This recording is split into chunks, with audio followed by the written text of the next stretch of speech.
Doctor Rajkumar ಅವರ cine ಕರಿಯರ್ನಲ್ಲಿ ಅದೆಷ್ಟೇ ಸಿನಿಮಾಗಳು ಬಂದೋಗಿರ್ಬೋದು, ಆದರೆ ಶಂಕರ್ ಗುರು ಸಿನಿಮಾವನ್ನು ಮೀರಿಸ್ತಕ್ಕಂಥ ಕತೆ ಮತ್ತೊಂದಿಲ್ಲ. ಯಾಕೆಂದರೆ ಒಂದಲ್ಲ ಎರಡಲ್ಲ ಬರೋಬ್ಬರಿ 3 ಪಾತ್ರಗಳಲ್ಲಿ ಅಣ್ಣವರು ಲೀಲಾಜಾಲವಾಗಿ ಅಭಿನಯಿಸಿ ಪ್ರೇಕ್ಷಕರಿಗೆ ಭರ್ಜರಿ ಮನರಂಜನೆಯ ರಸದೌತಣವನ್ನೇ ಉಣಬಡಿಸಿದರು. 1970ರ ಕಾಲಘಟ್ಟದ ಸೂಪರ್ ಡೂಪರ್ ಹಿಟ್ ಸಿನಿಮಾ ಅಂತಲೇ ಹೇಳ್ಬೋದು. ಎಲ್ಲ ಭಾಷೆಗಳಿಗೂ ಡಬ್ಬಾಗಿ ಹಿಟ್ ಸಕ್ಸಸ್ಸನ್ನು ಕೊಟ್ಟಂಥ ಸಿನಿಮಾ.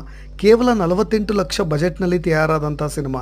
ಈಗೆಲ್ಲ ಯಾವ ಪ್ಯಾನ್ ಇಂಡಿಯಾ, ತಮಿಳು, ತೆಲುಗು, ಹಿಂದಿ ಹಾಗೂ ಮಲಯಾಳಂ ಸೇರಿದಂತೆ ಎಲ್ಲ ಭಾಷೆಗಳಿಗೂ ಡಬ್ಬಾಗಿ ದೊಡ್ಡ ಸಕ್ಸಸ್ ಕಂಡಂತಹ ಕತೆ.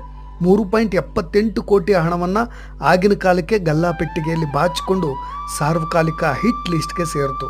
ಜೊತೆಗೆ ಸಿಲಿಕಾನ್ ಸಿಟಿಯ ಕೆಂಪೇಗೌಡ ಚಿತ್ರಮಂದಿರದಲ್ಲಿ 50 ವಾರಗಳ ಕಾಲ ರನ್ ಆಯಿತು.